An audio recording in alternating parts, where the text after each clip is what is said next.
காமாட்சிக்கு வந்து பார்த்தீங்கன்னா, எவ்வளோ தூரம் பட்டாலுமே வந்து கொஞ்சம் கூட புத்தியே வராது அப்படிங்கிறது கரெக்ட்டா தான் இருக்கு. ஸோ சிவசங்கரிய பொறுத்தவரைக்கும் யாரு சொன்னாலுமே வந்து கேட்கவே மாட்டா. எல்லாரையுமே அவ வந்து பழி வாங்கணும் அப்படின்னு தான் நெனைப்பா. இந்த காமாட்சி மட்டும் போய் அவகிட்ட பேசினா, அவ வந்து அப்படியே சரின்னு சொல்லிருவா அப்படின்னு நெனச்சுக்கிட்டா போல இருக்கு. ஸோ தேவையில்லாத விஷயத்துலலாம் இந்த காமாட்சி வந்து பண்ணிக்கிட்டே இருக்கு. அதனால அவளுக்கு சரியான ஒரு அடி விழுந்திருக்கு. உண்மையிலேயே அது வந்து கரெக்ட்டு தான். சிவசங்கரிய பார்த்தீங்கன்னா, கயல் போயிட்டு அரைஞ்சதுனால, ஸோ கயலையே கடத்தி வச்சு அவள கொல்லணும் அப்படின்னு முடிவெடுத்துட்டா இந்த சிவசங்கரி. அதனால ஒரு குடவுன்ல அடைச்சு வச்சுட்டு சாப்பாடு தண்ணி எதுவுமே இல்லாம அப்படியே வந்து சாகணும் அப்படிங்கிற மாதிரி வந்து பார்த்தீங்கன்னா பிளான் பண்ணி எல்லாரும் அங்கேருந்து வந்து கிளம்பி போயிடுறாங்க. நம்ம கயல் வந்து என்ன பண்ணுறது, எப்படிடா நம்ம இங்கேருந்து தப்பிக்கிறது அப்படின்னு தெரியாமல் உட்காந்துக்கிட்டு இருக்க. ஸோ இந்த நேரம் பார்த்து கயல் இவ்வளோ நேரம் ஆகியும் வீட்டுக்கு வரல அப்படின்னு நினச்சிட்டு எல்லாருமே போயிட்டு பார்த்தீங்கன்னா தேடி பார்க்குறாங்க. எங்கேயுமே கிடைக்காததுனால திடீர்னு வந்து டிவியில இந்த மாதிரி பார்த்தீங்கன்னா, ஒரு டெட் பாடி கிடைச்சிருக்கு அப்படிங்கிற மாரி சொல்லி, அங்கேயுமே போய் பார்ப்பாங்க. ஒரு வழியா அது கயல் இல்ல அப்படின்னு தெரிஞ்சதுக்கப்புறம் தான் நிம்மதியாவே இருக்கும் எல்லாருக்குமே.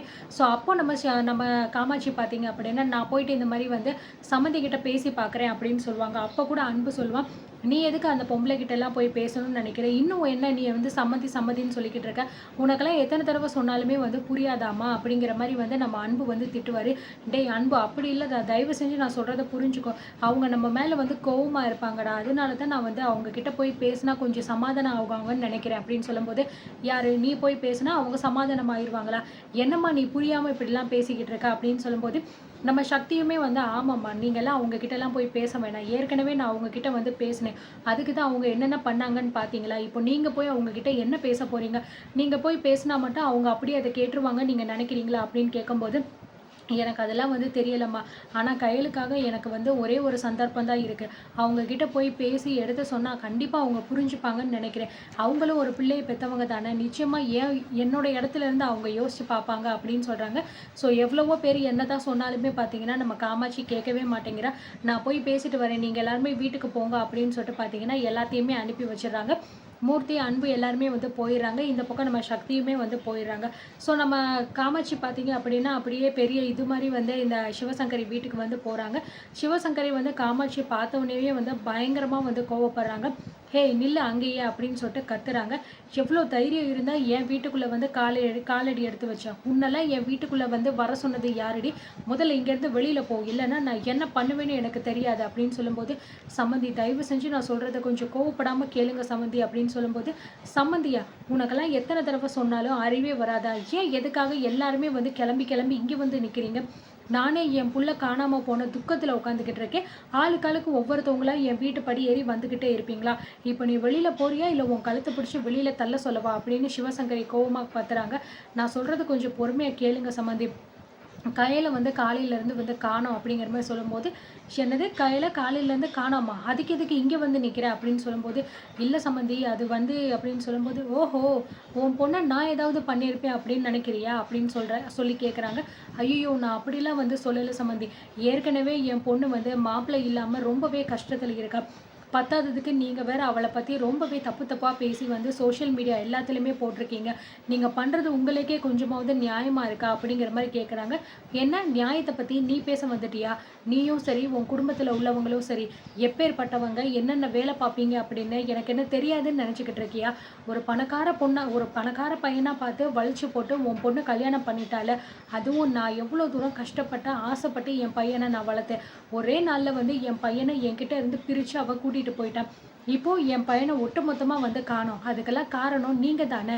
அப்போ அவளுக்கு வேற ஏதோ ஒரு தொடர்பு இருக்கிறதுனால மட்டும் தானே இப்படியெல்லாம் பண்ணியிருக்கா." அப்படின்னு சொல்லும்போது, "இங்க பாருங்க சம்மந்தி, நீங்க கயல பத்தி ரொம்ப தப்பா புரிஞ்சு வச்சிருக்கீங்க.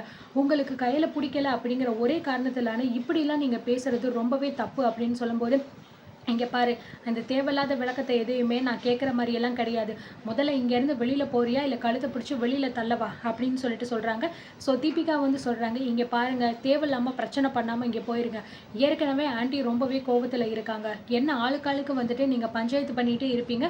நாங்க பேசிக்கிட்டே பார்த்துக்கிட்டே இருக்கணுமா? அதான் உங்க பொண்ணு தான் எங்கேயோ போயிட்டால்ல.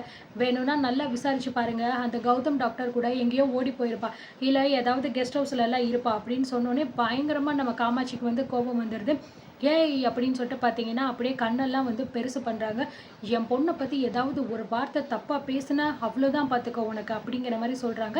ஸோ இத கேட்டவுடனே சிவசங்கரிக்கு வந்து பார்த்தீங்கன்னா, பயங்கரமா கோபம் வந்துருது.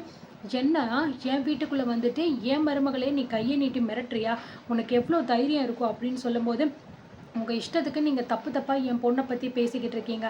அந்த கௌதம் டாக்டருக்கும் அந்த பொறுக்கி பயலுக்கு வந்து என் பொண்ணு கூட தொடர்பு இருக்குன்னு சொல்லிட்டு வாய் கூசாமல் பேசிக்கிட்டு இருக்கீங்களே, நீங்களாம் வந்து மனுஷங்க தானா அப்படின்னு சொல்லும்போது, என்ன எங்ககிட்டயே வந்து எங்கள் வீட்டுக்குள்ளேயே நின்றுட்டு நீங்கள் வந்து இவ்வளோ பேச்சு பேசுவியா?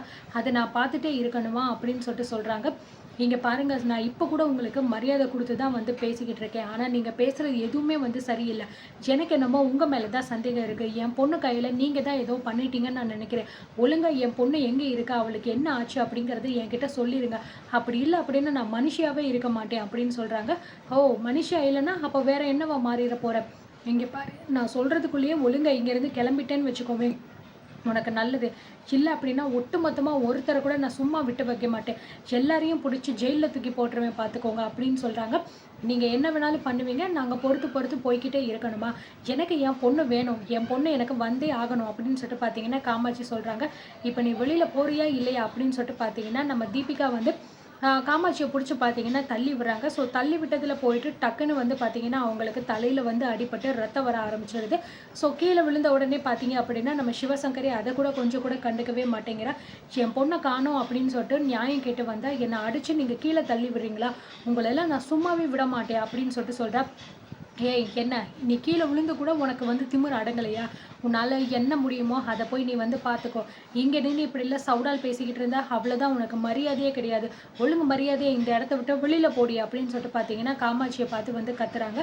ஸோ அந்த நேரம் பார்த்து கரெக்டாக வந்து பார்த்தீங்கன்னா அந்த பக்கம் போய்கிட்டு இருந்தா நம்ம ஆனந்த் வந்து கையலோட அம்மாவை வந்து பார்த்துடுறாங்க. அம்மா என்னாச்சு உங்களுக்கு, ஏன் தலையில் இப்படி அடிபட்டிருக்கு அப்படின்னு சொல்லும்போது, அதுவா, அது ஒன்றும் இல்லை தம்பி அப்படிங்கிற மாதிரி சொல்கிறாங்க. நீங்கள் எதுக்காக இப்படி வந்து பண்ணுறீங்கன்னு எனக்கு நல்லாவே வந்து தெரியுதுமா. ஆனால் இவங்க வந்து எழிலோட அம்மா இவ்வளோ மோசமானவங்களாக இருப்பாங்கன்னு நான் கொஞ்சம் கூட எதிர்பார்க்கல. கூடிய சீக்கிரத்திலேயே எழில் வந்துடுவாருமா. ஆமாம், நீங்கள் எதுக்கு இங்கெல்லாம் வந்து பேசிக்கிட்டு இருக்கீங்க அப்படின்னு சொல்லும்போது, காலையிலேருந்து கையில் காணோம் தம்பி அப்படிங்கிற மாதிரி சொல்கிறாங்க. என்னம்மா சொல்கிறீங்க, கையில் காணோமா அப்படிங்கிற மாதிரி சொல்லும்போது, ஆமாம் காலையிலேருந்து தேடிக்கிட்டு தான் இருக்கோம். ஒரு வேளை சம்மதி அவங்க கோபத்தில் ஏதாவது பண்ணியிருப்பாங்களோ அப்படிங்கிறதுக்காக தான் நான் இங்கே பேச வந்தேன். ஆனால் நான் சொல்கிற எதையுமே இவங்க காதில் வாங்கவே மாட்டேங்கிறாங்க. என்னையும் பிடிச்சி கீழே தள்ளி விட்டுட்டாங்க. தம்பி, இந்த விஷயம் யாருக்குமே வந்து தெரிய வேண்டாம் அப்படின்னு சொல்கிறாங்க. அம்மா அதெல்லாம் நம்ம அப்புறம் பேசிக்கலாம், வாங்க நம்ம ஹாஸ்பிட்டலுக்கு போகலாம் அப்படின்னு சொல்லிட்டு காமாட்சியை ஹாஸ்பிட்டல் கூட்டிகிட்டு போயிட்டு பார்த்தீங்கன்னா ஸோ மண்டையில் வந்து பார்த்தீங்கன்னா கட்டெல்லாம் போட்டுட்டு வந்துடுறாங்க. ஆனந்த் தம்பி, நான் சொல்கிறத கேளுங்க, இந்த விஷயம் வீட்டில் யாருக்குமே தெரிய வேண்டாம். சிவசங்கரி இப்படிலாம் பண்ணிட்டாங்க அப்படின்னு அவங்க தெரிஞ்சுட்டாங்க அப்படின்னா கண்டிப்பாக மறுபடியும் போய் அங்கே பிரச்சனை பண்ணுவாங்க. இதனால் அவங்களுக்கு தான் ஏதாவது பஞ்சாயத்து வரும். அதனால் இதை பற்றி எதையுமே வீட்டில் சொல்லாதீங்க அப்படிங்கிற மாதிரி வந்து சொல்லிடுறாங்க. ஆனந்துமே பார்த்தீங்கன்னா சரி ஓகே, பிரச்சனை வரக்கூடாது அப்படிங்கிறதுக்காக ஓகே ஆண்டி, நான் எதுவுமே வந்து சொல்லலை, சரி வாங்க நம்ம வீட்டுக்கு போகலாம் அப்படின்னு சொல்லிட்டு காமாட்சியை வீட்டுக்கு கூட்டிகிட்டு போகிறாங்க. ஸோ இப்போ இந்த விஷயத்தை கேள்விப்பட்டால் நம்ம அன்பு மூர்த்தி 2 பேருமே என்ன பண்ண போகிறாங்க? சிவசங்கரி வீட்டுக்கு போயிட்டு பிரச்சனை பண்ண போகிறாங்களா, இல்லை நம்ம கையில் காப்பாற்ற போகிறாங்களா, இல்லை யார் தான் கையில் காப்பாற்ற போகிறாங்க? அதுதான் பெரிய கொஷின் மார்க்காக இருக்குது. பார்த்து தெரிஞ்சுக்கலாம்.